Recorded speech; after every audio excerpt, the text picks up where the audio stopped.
Welcome to the Rich Life with Jules, the podcast where we chat all things health, fitness, business, and mindset to help you get out of your own way and into building your rich life. So, today I want to ask you 5 questions. Five, some easy, some more difficult questions that will really make you reflect on last year, reflect on your goals, and then set realistic goals that are big goals, that are big, audacious, yes, I can goals, but goals that you can actually achieve in 2026. So, the first question I want to ask you is what did you do well in 2025? And I think we've all got a tendency to be like, no, I didn't achieve my goals. Oh, I didn't try hard enough. Oh, last year wasn't great. And we downplay what we achieved. Even if it is a habit you've built, even if it is a boundary you have set, if it is something you've stopped doing, something you've started doing, what did you do well in 2025? Maybe it didn't achieve your big outcome or your big goal, but what did you do over 2025 that's put you in a better position than you were at the start of last year? So have a wee look back, think of it, and think, actually, so it's probably something small. And 9 times out of 10, when we achieve something, it's because of the small actions. It's not because you're like, oh, I paid off £10,000 of debt. Maybe you went through all of your subscriptions and stopped paying that 7.99 for Audible when you don't actually use audiobooks and saved yourself 7.99 every month. But little actions like that, and then another one, and then another one, and then another one, all add up. So I'm going to guess when people look at what they did well in 2025, it's the wee things. It is actually most things in life are the wee things. So what did you do well? And I would encourage you to actually write. If you're watching this, you can see me actually write these things down because it helps you work through your ideas, it helps you plan, it helps you be more creative. So rather than just keeping this all in your head as I'm talking, actually write it down. What did you do well in 2025? There is something, don't tell me there's nothing, because there is something. Big thing, wee thing, don't know. But there will be things you have done well to put you in a better position today from the course of 2025.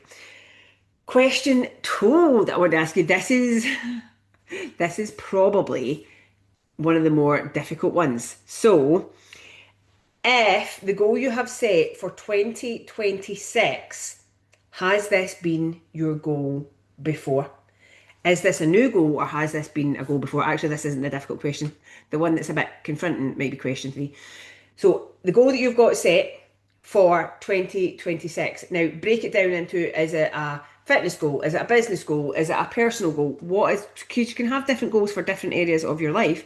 So think of your biggest goal or break it down into each area of your life. Is this a goal that you have had before? So often in January, people have got weight loss and fitness goals, and they're like, yeah, actually, this has been my goal every January for 17 years. That's fine, but I want you to reflect on it. And just because it has been a goal every January for 17 years, like maybe paying off debt, moving house, getting fitter, just because it has been a goal before and you're back to January tripping this goal out again for the 10th year in a row doesn't make it wrong. But has this been your goal before? Perfectly fine if the answer is yes, but I want you to think about that. Are you bringing out a goal that you have brought out every year for 10 years? Right? So you either know if this is a goal that you've had before or not. If this is a goal that you are repeating for a second, third, fifth, seventh, 12th year in a row, why have you not achieved it before? Again, it's fine, but we need to look at why you've not achieved this before. Why are you just bringing this goal out every January and you're never getting anywhere with it? What is it that stopped you getting to this goal? Sometimes it's people set goals that just aren't realistic to be achieved. Like, if I wanted to say, now I'm 45, if I was like, I want to look like I did when I was 18, you're not going to. Don't make that your goal, Jules, because it's literally not going to happen. Can I look and feel absolutely amazing and the best ever version of me in my 40s? Of course I can. But can I look like I'm 18? No. So think about your goal. Is your goal to buy a £500,000 house? And right now you're basically going to need a lottery win for that. Not a realistic goal. I think goals should be big, audacious, scary, but can a human person actually achieve it? That's what's important. Can somebody with your schedule, your salary, your business, your lifestyle, your commitments, can somebody, if they really push themselves, achieve it? And that's what I want you to look at. Also, if this has been a goal before, I want you to look at why you've not achieved it before. And it could be things like, I was in a job that just didn't allow for that. Or this has been my goal, but my kids were really small at the time and I had to run them here, there, and everywhere. My kids are bigger now.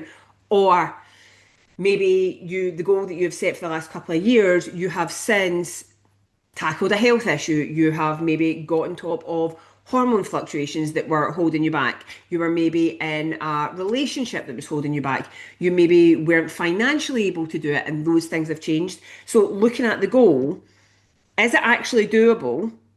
Big, audacious, scary, yes, but is it realistically doable for someone without having to win a lottery or get a time machine?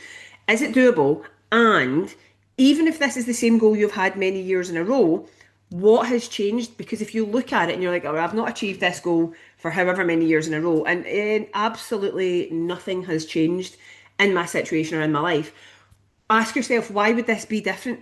Why is this year going to be different? If nothing has changed in your life, why is this year going to be different? Because if you're wanting the same thing and you want to achieve the same thing, but you are changing nothing about your situation, you're changing nothing about your circumstance, why would this outcome be any different? It's that whole definition of insanity thing, is doing the same thing over and over and over again, changing nothing but expecting a different outcome. So what are you changing to get a different outcome? Question 4 is, why do you want it? Why is this goal important? What's actually going to change in your life if you get to this goal? And this, a lot of the time, people have weight loss goals and they're like, I want to lose 15 pounds. Fine. They don't stick to the plan, the diet, whatever it is, to lose the 15 pounds because they don't actually really care about losing 15 pounds. What they want is to feel better, look better, move better, sleep better, have more energy, feel less bloated. And those things are important to them, but the actual 15 pounds on the scale, it's not really that important to them. So for you to set a big, audacious, scary goal, the outcome of it, what changes in your life, has to really matter to you. So I'm not a massive home decor, decoration-y, interior designy person, right? So if I was like, I am going to overhaul my whole house and my whole house is going to look different, I would give up with that like second week into January and be like, no, plain walls are fine.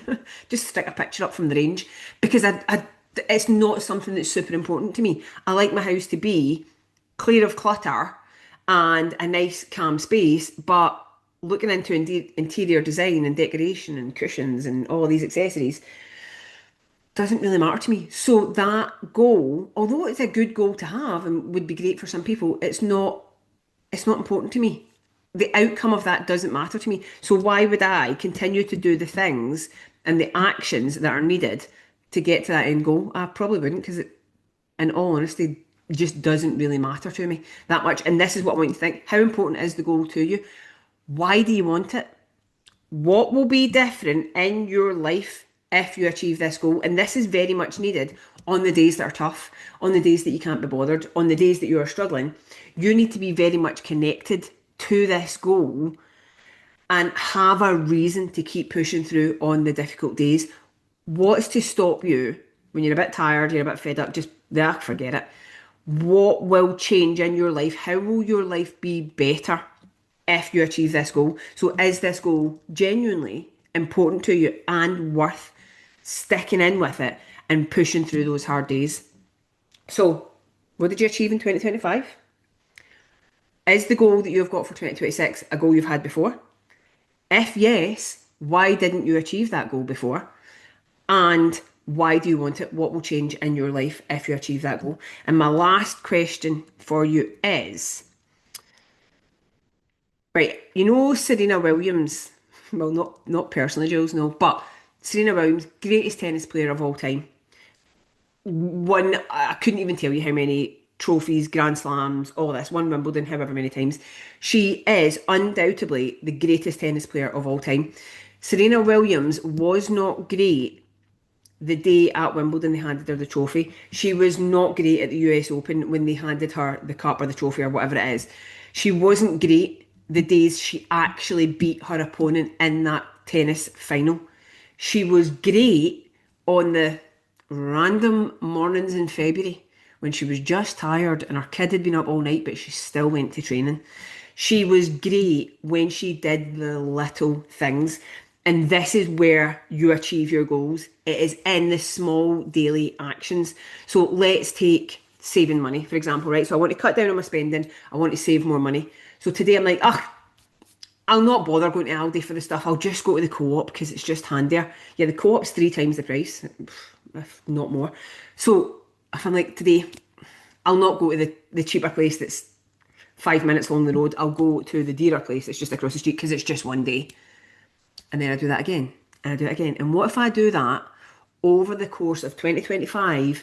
What if I do that 35 times? That's not even once a week. So it seems like a small action. So out of 365 days, if I only do that 35 times, 35 out of 365 doesn't seem like a lot. But if I'm paying out a good chunk of money more, 35 days out of 365, that adds up to quite a lot. So those one-off little days where I'm like, I'm not going to do the action today, I'm not going to go to the cheaper supermarket, I'll just go to the dearer one because it's easier. Or if you're looking at weight loss as a goal, if every Saturday I'm like, "Ugh, I'm not going to count my calories today, it's only one day. Yeah, it's only one day out of the week. And actually it's only 52 days out of the whole year if I miss every Saturday. But what if I hit it every single Saturday of the year?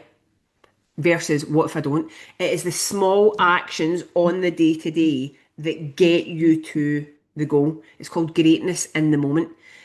Greatness doesn't happen when you achieve the goal, when you buy the house, when you get to the weight loss goal, when you get the new job.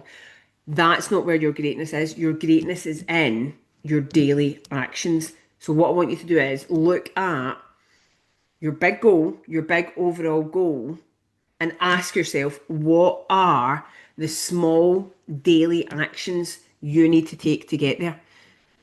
Maybe it's your steps. Maybe you need to get out and get 8,000 steps a day. That's your daily action. And on a single day, doesn't really make that much difference on a single day. But what about 4 days added together? What about 8 days? What about 35 days? Then it all matters. But if you skip one day and then you skip another day and you skip another day, that all adds up. What are the small daily actions? It's like I know most people's bank accounts do this, the 1 penny challenge that it's like basically if you spend £5.65, it rounds up that other 35 pence and puts it in your savings account. And you're like, well, it's only 35 pence. I saw a post about this yesterday and it was someone saying they did that 1 penny thing, money going into their savings account, and they looked at their savings account at the end of December and they had 700 quid. £700! £700 is a lot of money. But you don't notice the 35 pence every day, or the 16 pence, or the 12 pence. But when you take those 12 pences, those 35 pences, those 16 pences that you do not notice on a day-to-day basis, that small daily action, but you look at it over the course of a year, 12 months later, this person's got an extra £700. That's actually quite a good thing to do with your bank account. I'm going to do that for mine because I would like to have what will feel like a free £700 at the end of December. But your actions towards your goal work in exactly the same way as that roundup of pennies in your bank account. So what are you going to do on a daily basis? What are your tiny actions that get you to your goal? So the two biggest things to think about are, what are you going to do differently this year than you have done every year before? And what are the small, tiny actions that you are going to take to get there? I would absolutely love to hear about your goals, what you're going to do differently this year, and what your tiny actions are to get to that goal. So reach out to me on social media and let me know what you're going to do to make your 2026 your biggest, best, happiest, most badass, most audacious year ever. I'll speak to you very soon.